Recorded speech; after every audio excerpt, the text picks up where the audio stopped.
이제 우리 다 같이 사도신경으로 신앙 고백하겠습니다. 전능하사 천지를 만드신 하나님 아버지를 내가 믿사오며 그 외아들 우리 주 예수 그리스도를 믿사오니 이는 성령으로 잉태하사 동정녀 마리아에게 나시고 본디오 빌라도에게 고난을 받으사 십자가에 못 박혀 죽으시고 장사한 지 사흘 만에 죽은 자 가운데서 다시 살아나시며 하늘에 오르사 전능하신 하나님 우편에 앉아 계시다가 저리로서 산자와 죽은 자를 심판하러 오시리라. 성령을 믿사오며 거룩한 공회와 성도가 서로 교통하는 것과 죄를 사하여 주시는 것과 몸이 다시 사는 것과 영원히 사는 것을 믿사옵나이다. 아멘.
함께 기도하겠습니다. 사랑과 은혜가 충만하신 하나님 아버지 참 감사합니다. 지난 3일 동안 우리를 주님의 은혜 가운데 살게 하시고 오늘도 다시 수요 강단으로 함께 모여서 하나님의 말씀을 배우며 신앙에 대해서 공부할 수 있는 그런 시간을 허락해 주셔서 감사합니다. 하나님, 오늘도 우리가 다루는 내용을 통해서 우리의 믿음을 다시 한번 분명하게 확인하고 하나님의 말씀을 중심으로 신앙생활하는 것이 얼마나 중요한지를 다시금 깨닫는 시간이 되게 하여 주시옵소서. 오늘 우리의 마음속에 성령 하나님 지혜의 영을 허락하여 주시고 말씀을 잘 듣고 분별하는 그런 은혜를 허락하여 주시옵소서. 감사드리오며 예수님의 이름으로 기도합니다. 아멘. 자, 수요강단 오늘은 2단 연구 9번째 시간으로 천주교에 대해서 함께 살펴보겠습니다. 천주교에 대해서 함께 이야기를 나눌 때에 먼저 이런 질문을 던질 수가 있을 것 같습니다. 천주교는 우리와 뿌리가 같은 종교인가? 지난주에 다루었던 이슬람교의 주제가 그거였죠. 이슬람과 기독교는 뿌리가 같은 종교인가? 그런데 결론은 뭐라고 했습니까? 아니다 라고 했죠. 비록 이슬람교를 믿는 무슬림들이 아브라함을 자신들의 조상이라고 이야기를 한다 하더라도 그것 때문에 이슬람교와 기독교가 뿌리가 같다고 말을 할 수는 없다. 이렇게 말씀을 드렸습니다. 오히려 이슬람교에서 말하는 알라와 우리가 믿는 하나님은 본질적으로 다르신 분이다. 이렇게 말씀을 드렸습니다. 또한 이 이슬람교가 갖고 있는 여러 가지 교리적인 부분에 있어서도 기독교와 명백하게 다르다. 그래서 이슬람교와 기독교는 완전히 다른 종교다. 그렇게 말씀을 드렸죠. 자, 그렇다면 천주교는 어떨까요? 천주교는 기독교와 뿌리가 같은 종교일까요? 거기에 대해서는 명백하게 그렇다고 대답할 수 있습니다. 이 부분을 우리가 굳이 부정할 필요가 없습니다. 천주교는 기독교의 뿌리가 되고 그들 말대로 어떻게 보면 어머니와 같은 종교라고 할 수 있습니다. 우리 개신교가 천주교에서 빠져나온 거죠. 그래서 사실은 천주교에서 오히려 우리 개신교를 가리켜서 이단이라고 이야기를 합니다. 자신들이 본체이고 자신들이 본질이고 자신들이 모체인데 자신들에게서 빠져나왔기 때문에 개신교가 이단이다 이렇게 얘기를 하는 거죠. 하지만 이단이라는 것의 개념을 우리가 어떤 것에서 빠져나온 것으로 규정할 것인가 아니면 성경적인 신앙생활에서 벗어난 것을 이단으로 규정할 것인가 그 부분에 있어서 우리가 명확하게 구분하는 것이 필요합니다. 다시 말하면요. 무엇이 더 성경적인 신앙을 갖고 있는 종교인가? 천주교가 성경적인 신앙을 가지고 있는가? 개신교가 성경적인 신앙을 가지고 있는가를 살펴보아야 한다는 것이죠. 우리 개신교가 천주교에서 파생된 신흥 종교인 것은 분명합니다. 하지만 그렇다고 해서 개신교가 이단이냐? 그렇게는 말을 할 수가 없다는 거죠. 오히려 성경을 기준으로 삼아서 이야기를 하면 개신교보다 훨씬 더 심각한 것이 천주교다. 천주교는 어떻게 보면 반성경적이고 비성경적인 요소들이 너무나 많은 그런 종교 집단이다. 이렇게 말할 수 있습니다. 그래서 우리가 이단 연구를 공부하면서 이 천주교를 다루어야 하는 이유는 이단이라는 것이 도대체 무엇인지에 대해서 우리가 명확하게 그 개념을 바로잡기 위해서입니다. 자, 우리가 천주교에 대해서 이야기를 하려면 이 천주교에서 왜 우리 개신교가 빠져나게 되었는지에 대해서 이야기를 해야 됩니다. 우린 그것을 가리켜서 종교개혁이라고 이야기를 하죠. 종교개혁이 일어날 당시에 로마교회, 종교개혁이 일어나기 이전까지 1500여 년 동안 천주교회는 매우 심각한 문제점을 갖고 있었습니다. 어떻게 보면 그런 문제점들은 지금까지도 계속 이어지고 있다. 그렇게 말씀을 드릴 수가 있죠. 대표적인 것이 교회의 권위와 전통의 권위를 성경의 권위만큼 인정한다는 것입니다. 어떻게 보면은 성경의 권위보다 교회의 권위나 전통의 권위를 더 높게 여깁니다. 그래서 지금도 천주교에서는요, 성경 그 자체의 내용보다도요, 그것을 어떻게 해석하느냐, 특별히 이 성경을 해석할 수 있는 권한은 교황에게 있다고 이야기를 하거든요. 그래서 교황이 해석한 성경의 내용이 중요한 것이지 성경에 기록된 내용은 그렇게 중요한 것이 아니라고 여깁니다. 천주교회가 갖고 있는 신학적인 또 다른 문제점 중에 하나는요. 하나님 이외에 또 다른 신적인 존재들을 인정하고 있다는 것이죠. 대표적인 존재가 마리아입니다. 동정녀 마리아를 성모 마리아라고 표현을 하죠. 성모, 하나님의 아들의 어머니라는 겁니다. 그래서 심지어는요, 이 성모 마리아의 무오설까지 성모 마리아는 원죄가 없다고까지 주장합니다. 천주교에서는요, 성모 마리아는 우리가 생각하는 거의 성령 하나님과 같은 존재입니다. 우리가 하나님께 기도할 때에 우리의 기도를 가지고 하나님 앞에 나아가는 분은 성령 하나님이십니다. 그런데 천주교에서는요, 그 역할을 하는 사람이 또 있는데 그게 바로 성모 마리아라고 이야기를 하고 있죠. 천주교에서 갖고 있는 또 다른 문제점 중에 하나는요, 죄를 사하는 권한이 예수 그리스도 이외에 또 다른 사람에게도 있다는 겁니다. 그게 누구냐? 바로 사제들입니다. 누구든지 자신의 죄를 사제 앞에 자복하면 사제가 그것을 듣고 그에 합당한 처벌을 내립니다. 그래서 그 죄의 값을 치르고 나면은 그 죄를 사해 줍니다. 사제가 인간의 죄를 사할 수 있는 권한이 있다고 보는 거예요. 예수 그리스도의 속죄의 권한을 침범하는 것이죠. 이것이 어떤 형태로 진행됩니까? 바로 고해성사라는 행동으로 진행이 됩니다. 여러분, 이렇게 이 단 3가지만 이야기를 하더라도 사실은 천주교의 신학적인 문제점이 굉장히 심각하다는 것을 우리는 알 수가 있습니다. 그런데 중요한 것은 종교개혁으로 개신교가 등장하기 이전까지 1500년 동안 이런 부분에 대해서 신학적인 문제점을 제기했던 사람이 전혀 등장하지 않았다는 것입니다. 로마교회에서 개신교가 분열된 계기가 되었던 종교개혁은 바로 이런 1500년 교회의 역사 속에서 침묵하고 무시되었던 잘못된 신앙을 바로잡는 순간이었습니다.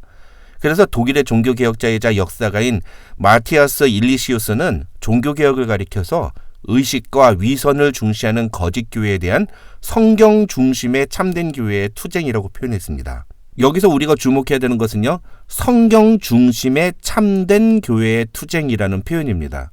즉 종교개혁은 성경 중심의 신앙을 회복하자는 운동인 것입니다.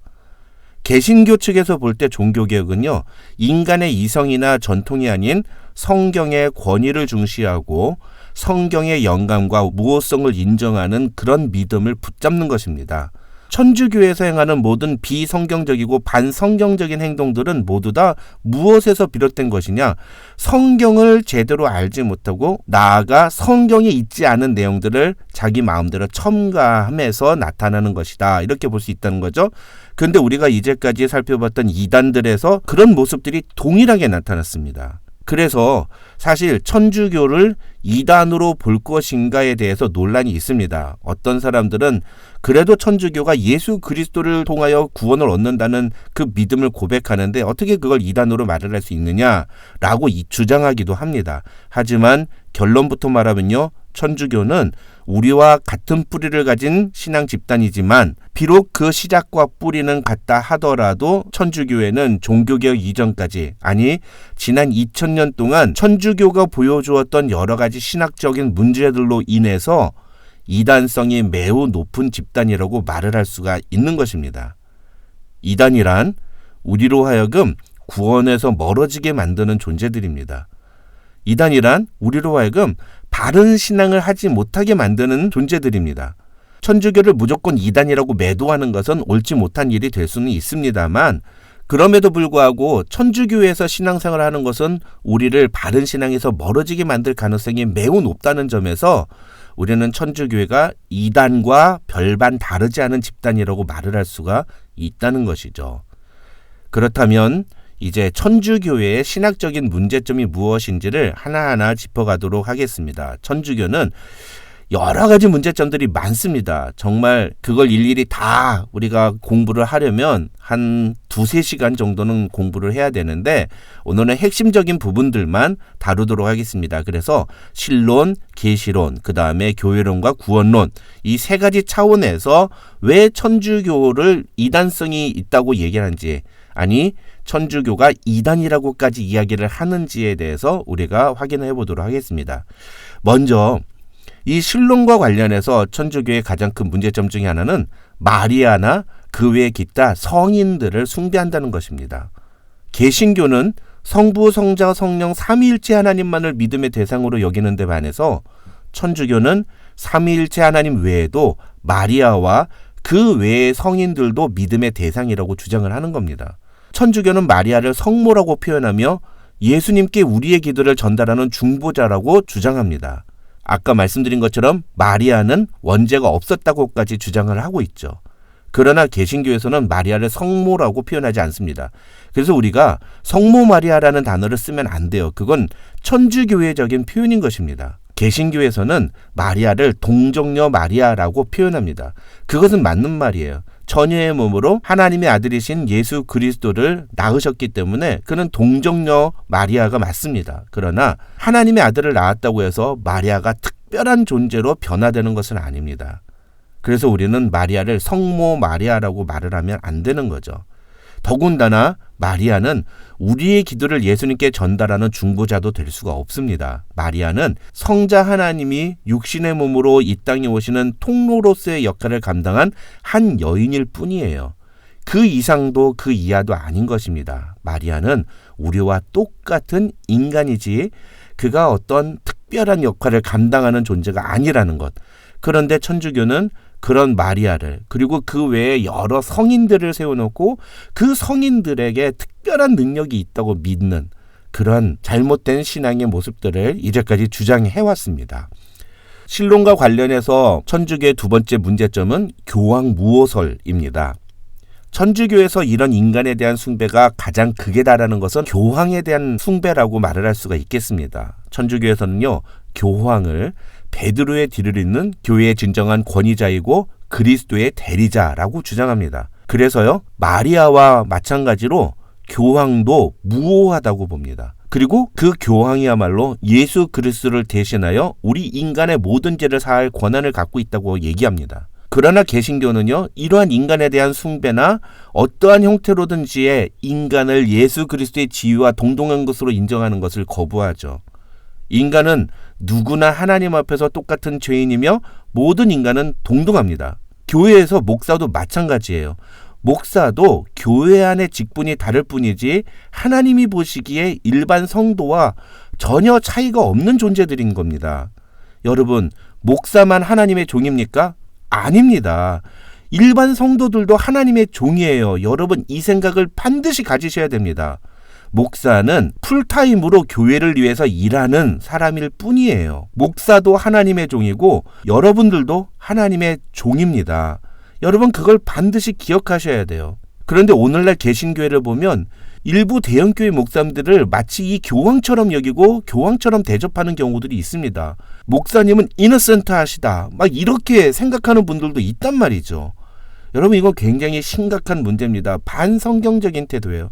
모든 인간은 그 누구도 죄를 사할 권한이 없습니다. 모든 인간은 누구나 실수를 하고 누구나 오류를 갖고 있는, 주님 보시기에 똑같은 죄인이며 주님의 은혜와 주님의 죄의 용서가 필요한 사람들입니다.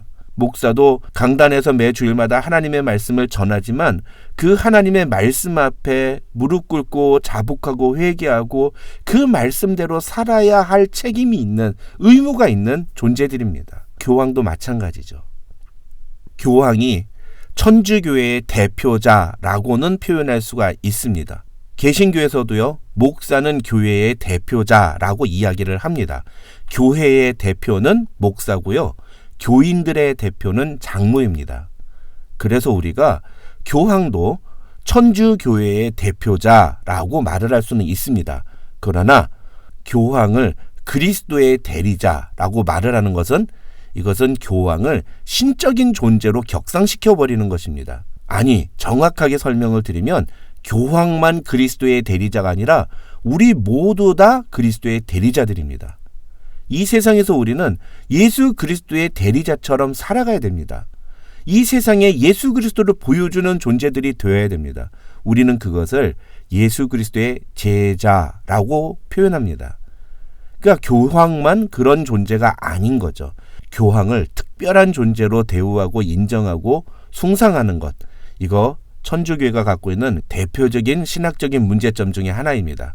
어떻게 보면 교황무호설은 신론이라기보단 인간론이라고 볼 수가 있죠. 그렇지만 어쨌든 이 교황을 신적인 존재처럼 여긴다는 점에서 심각한 문제라고 우리가 정리를 할 수가 있겠습니다. 그 다음에 천주교회의 두 번째 문제점은 계시론입니다. 이 계시론에 있어서 핵심은 뭐냐 하면은 성경 이외에 또 다른 정경을 인정하느냐 인정하지 않느냐입니다. 다시 말해서 천주교는요, 우리가 사용하는 성경 이외에도 외경이라는 책을 성경과 동일한 권위를 가진 책으로 인정을 하고 있기 때문입니다. 여기서 중요한 것은요, 성경 이외의 책, 즉 외경을 왜 천주교가 중요하게 여기는가 하는 것이에요. 천주교에서는요, 성경 66권의 정경성은 인정합니다. 하지만 그보다 더 중요한 것이 있는데 그것은 성경에 담긴 메시지들에 대한 이해와 그 해석이라고 주장합니다. 아까도 말씀을 드렸지만 다시 설명을 드리면 성경에 적힌 문구보다도 그것을 어떻게 해석하느냐가 더 중요하다는 뜻입니다. 그래서 천주교에서는요, 그 성경의 해석과 그 이해를 개인이 절대로 할 수가 없다, 이렇게 주장합니다. 천주교에서는 성경을 해석할 수 있는 권한은 오직 교회, 그리고 그 교회의 대표자인 교황에게만 주어진다고 이야기를 하죠. 그런데 이 성경을 해석할 때에 교황이나 교회가 무엇을 근거로 해서 그 성경을 해석하느냐, 성경 본문 자체보다도 그 본문의 배경이나 교회가 그동안 그 본문을 어떻게 해석해 왔는지에 대한 전통들, 그리고 거기에 덧붙여서 교황이 깨달은 이해, 그런 것들이 성경을 해석하는 데 중요한 기준이 됩니다. 이것이 무엇입니까?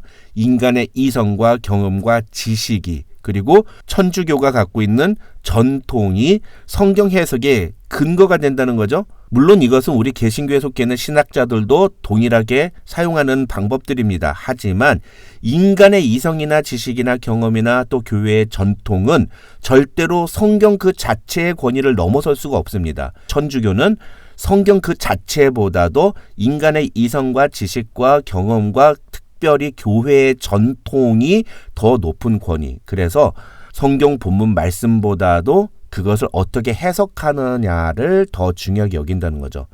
이것을 우리 개신교식으로 설명드리면 어떤 것이라고 말씀드릴 수가 있느냐면, 성경 말씀, 본문 말씀보다도 그 말씀을 풀어서 설명해주는 목사의 설교를 더 중요하게 여기는 것입니다. 여러분, 이거 되게 우리도 쉽게 하고 있는 일 아닙니까? 여러분, 근데 이건 굉장히 잘못된 것입니다.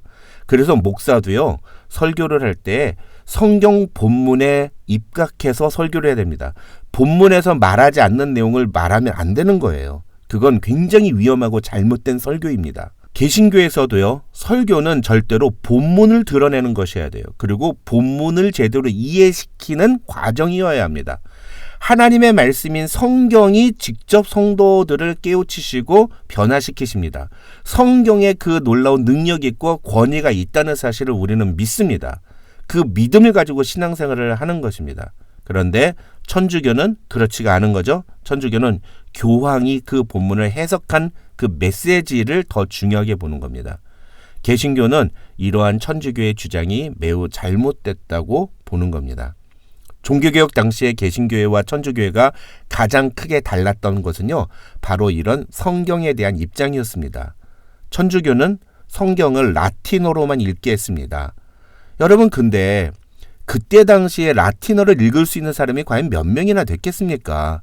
그러니까 중세시대에는 성경을 읽을 수 있는 사람이 오직 사제들 뿐이거나 아니면 귀족들에 제한되어 있었던 거죠. 심지어는요, 1965년에 열린 제2차 바티칸 공회 이전까지 천주교에서는 일반 평신도들이 성경을 읽는 것조차 금지했습니다. 그 이전에 누군가가 성경을 자국어로 번역을 했다. 그럼 그 사람은 사형에 처했어요. 그래서 천주교가 유럽을 다스리던 중세시대를 가리켜서 기독교 역사에서는 암흑시대라고 말합니다. 그 시기에는 성경을 아는 사람이 거의 없었기 때문이죠. 구약과 신약 성경의 정 가운데 부분이 400년 침묵기라고 합니다. 근데 그 400년 침묵기를 왜 침묵기라고 이야기를 하느냐?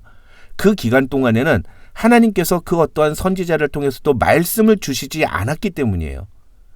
그러니까 어떠한 종류의 예언이나 어떠한 종류의 계시도 나타나지 않았습니다. 그래서 우리는 그 시기를 가리켜서 암흑기라고 이야기를 해요.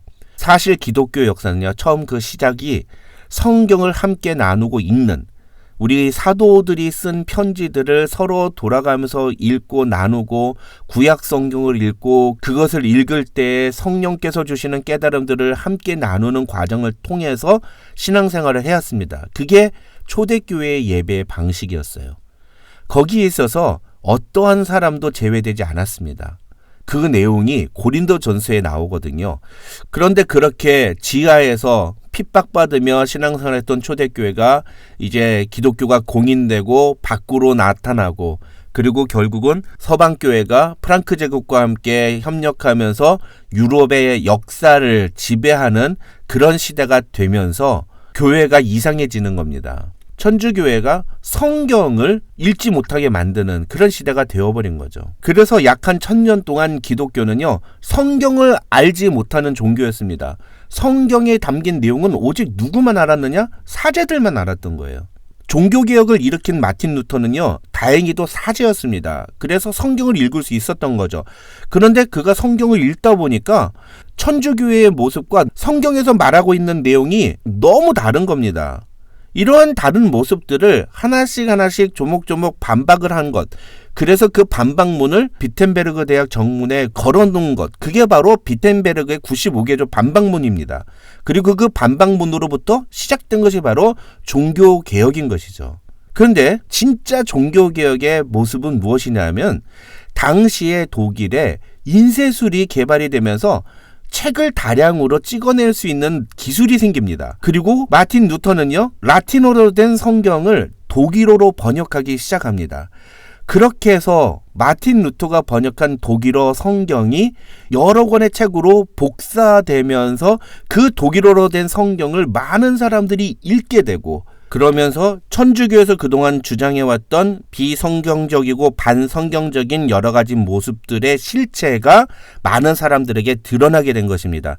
그래서요, 종교개혁의 시작은 우리가 마틴 루터라고 보지만 사실 그 시기에 여러 곳에서 다발적으로 종교개혁의 운동들이 일어났습니다. 사실 우리 3.1 운동이 서울의 파고다 공원에서 시작됐지만 전국 각지에서 동시다발적으로 일어났던 것처럼요, 종교개혁도 마찬가지인 거예요. 마틴 루터가 종교개혁을 시작하기는 했지만 마틴 루터가 독일어 성경을 번역하고 그것이 인쇄술에 의해서 여러 책으로 복사가 되면서 전 세계로, 유럽 전역으로 퍼져나가면서 유럽 전역에서 종교개혁의 불길들이 일어나기 시작한 겁니다.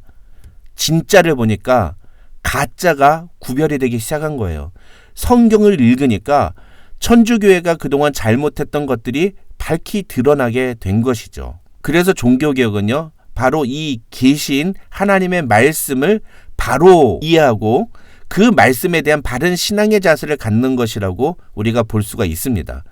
그래서 어떤 신학자는요, 1차 종교개혁은 사제들의 손에 있던 성경을 평신도들에게 전해준 것이라면 2차 종교개혁이 있다고 얘기합니다. 그 2차 종교개혁은 성직자들의 손에 있었던 교회의 모든 사역들을 평신도들에게로 옮겨주는 것이다, 이렇게 주장을 하기도 합니다. 그래서 우리에게 이제 이 2차 종교개혁이 일어나야 한다.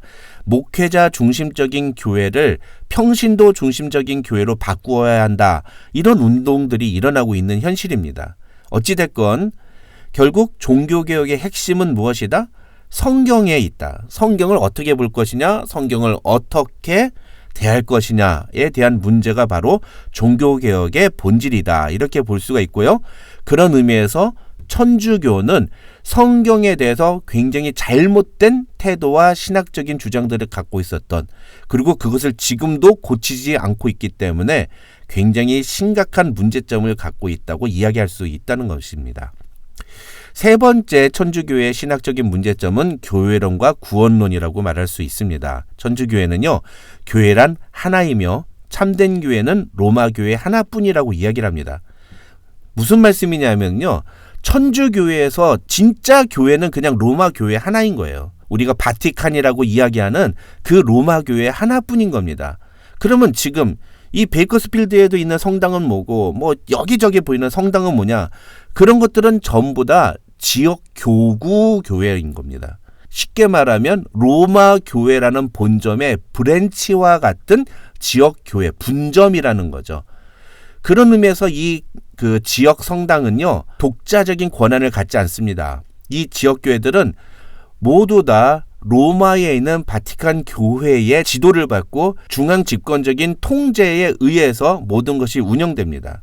그러나 우리 개신교에서는요, 각 지역 교회들마다 독립적인 교회라고 인정을 합니다. 10명 모이는 교회도 그 자체가 예수 그리스도의 몸된 교회라고 이야기를 하죠. 그러나 그 모든 교회들이 함께 하나의 전우주적인 예수 그리스도의 몸된 교회를 이루는 하나의 지체가 되는 것입니다.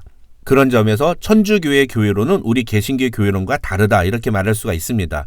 중요한 것은 무엇이냐면 천주교회에서는 그렇게 교회에 소속되는 것, 즉 천주교인이 되는 것이 구원에 있어서 굉장히 중요한 요소라고 이야기를 하는 겁니다. 또 천주교인이 된다는 것은 무엇을 의미하느냐? 천주교회에서 가르치는 교리에 동의하는 것을 의미한다. 우리 개신교에서는 구원이란 예수 그리스도께서 나의 죄를 위해 십자가에 달려 죽으시고 부활하셨다는 사실을 믿는 것에 의해서 주어지는 것이라고 우리가 주장하죠. 이 믿음을 고백하면 그가 감리교회에 속해 있든 장로교회에 속해 있든 오순절교회에 속해 있든 성결교회에 속해 있든 어떤 교회에 속해 있든지 그는 구원이 있다고 우리는 인정합니다. 그런데 천주교회에서는 달라요. 천주교회는요, 오직 천주교회의 교리에 동의를 해야지만 구원이 있다고 이야기를 해요. 그래서 천주교회에서 구원 없는 방법은 예수 그리스도를 믿음으로써가 아니라 천주교회에서 가르치는 교리에 동의하며 천주교인이 되는 것입니다. 이것은 하나의 행위죠. 그래서 천주교회를 우리는 행위구원론을 주장한다고 이야기를 하는 겁니다. 명백히 성경이 말하는 구원과 다른 것을 이야기하고 있는 것이죠. 종교개혁을 일으킨 마틴 루터는요, 인간이 구원받는 데 필요한 것은 오직 하나님의 은혜와 그리스도에 대한 믿음뿐이라고 이야기를 했습니다. 그러면서 타락한 로마 교회와 같은 조직은 인간에게 구원을 주기는커녕 방해만 하는 집단이라고 비판했습니다. 마틴 루터는 성경을 읽다가 인간의 구원은 오직 믿음으로만 주어진다는 사실을 깨닫고 오직 성경, 솔라 스크립투라, 오직 은혜, 솔라 그라치아, 오직 믿음, 솔라 피데를 주장하며 종교개혁을 일으켰습니다. 잘 알려진 바와 같이 마틴 루터가 종교개혁을 일으켰던 중요한 이유 중에 하나는 연옥이나 면죄부 같은 문제들이 있습니다. 이 연옥과 문죄부는 결국은 구원과 관련해서 굉장히 잘못된 천주교회가 보여주는 반성경적이고 비성경적인 모습들이라고 할 수가 있는 거죠.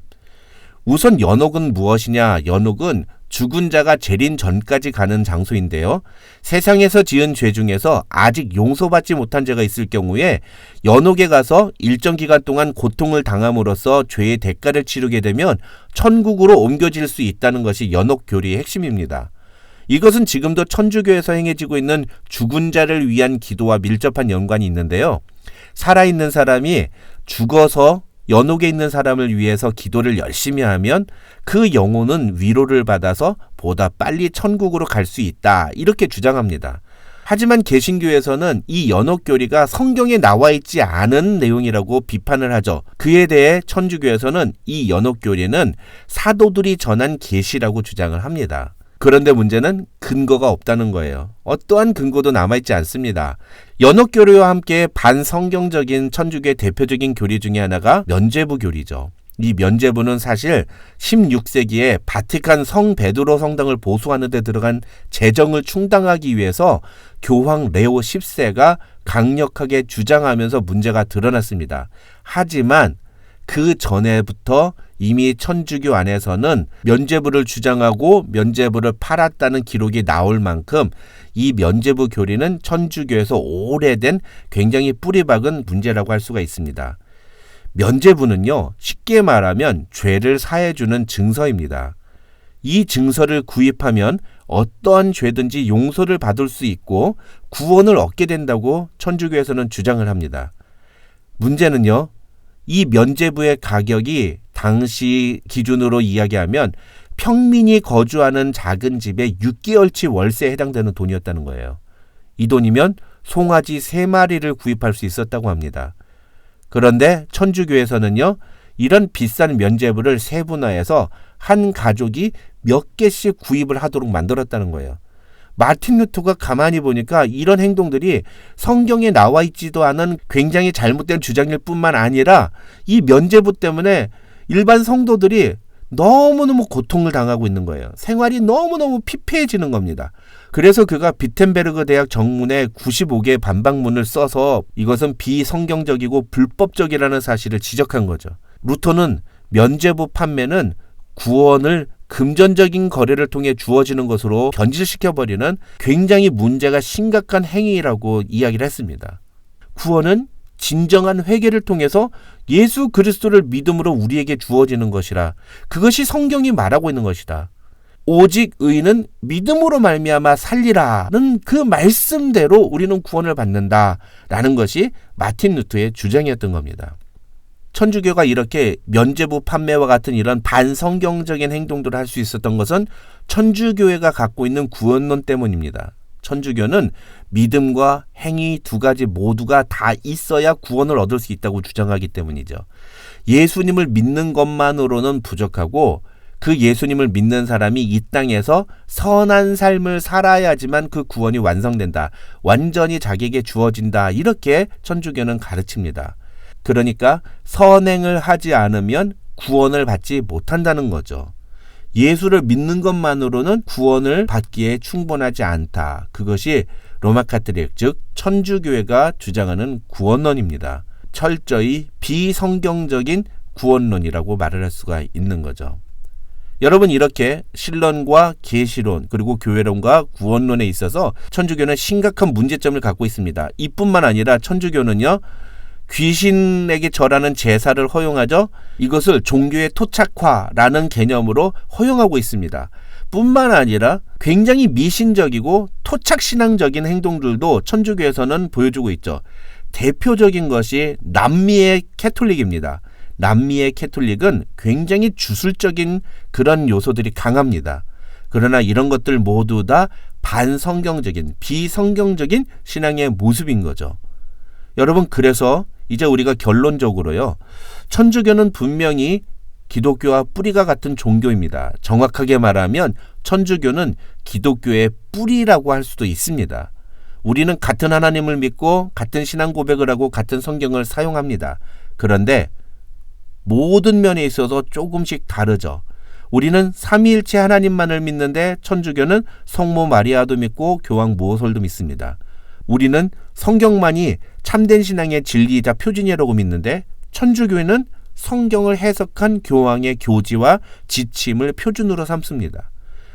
우리는 성경만이 하나님의 말씀이라고 믿는데 천주교는 성경을 교황이 어떻게 해석하느냐를 더 중요하게 여깁니다.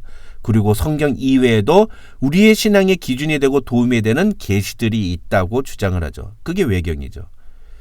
그러나 천주교의 심각함은 성경에 나와 있지 않은 연옥과 같은 내용들을 주장한다는 것입니다. 또 성상 및 성인 숭배와 성수로 귀신을 쫓을 수 있다는 주장 같은 미신적인 행위들도 비성경적인 신앙의 행위들입니다.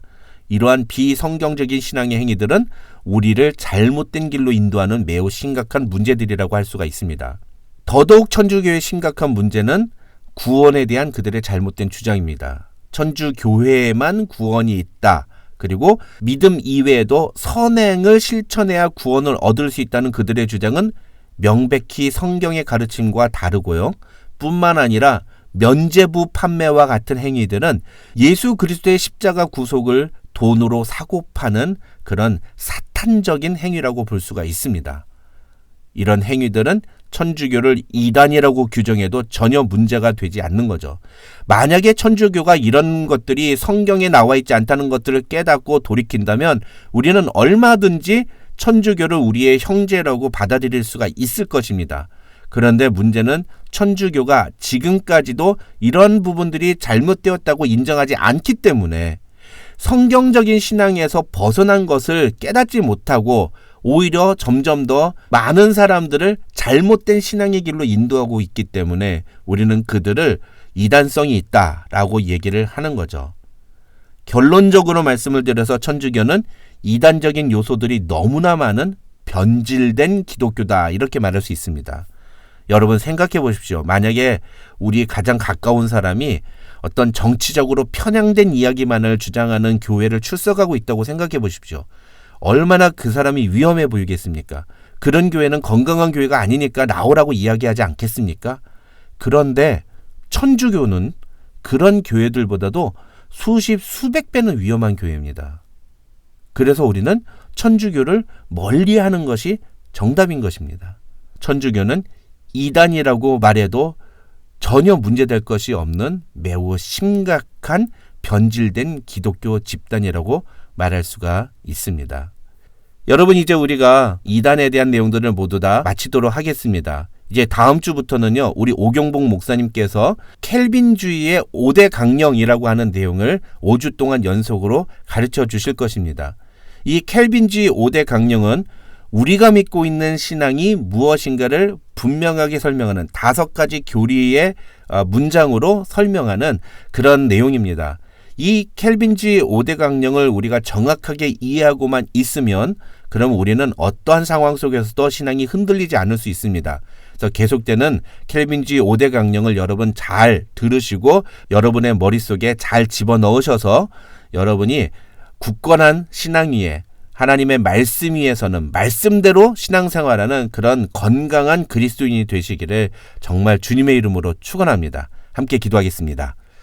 하나님 아버지 감사합니다. 오늘도 우리에게 귀한 시간 허락해 주시고 특별히 오늘은 천주교회가 왜 이단성이 있는 집단인지를 함께 공부했습니다. 하나님 오늘 배운 내용들을 우리가 잘 분별하고 무엇보다도 하나님의 말씀에 근거해서 말씀대로 신앙생활하는 것이 얼마나 중요한지를 우리가 깨닫게 하여 주시옵소서. 비록 천주교회는 여러 가지 그들의 선행과 여러 가지 좋은 모습들로 인해 많은 사람들에게 호감을 받고는 있지만 하나님 그러나 하나님의 관점에서 볼 때 그들은 성경과 다른 내용들을 주장하고 아니 반성경적이고 예수 그리스도께서 십자가에 달려 죽으신 그 구속의 은혜를 돈으로 사고 파는 이런 참으로 용서받을 수 없는 행위들을 저지르는 심각한 문제점을 갖고 있습니다.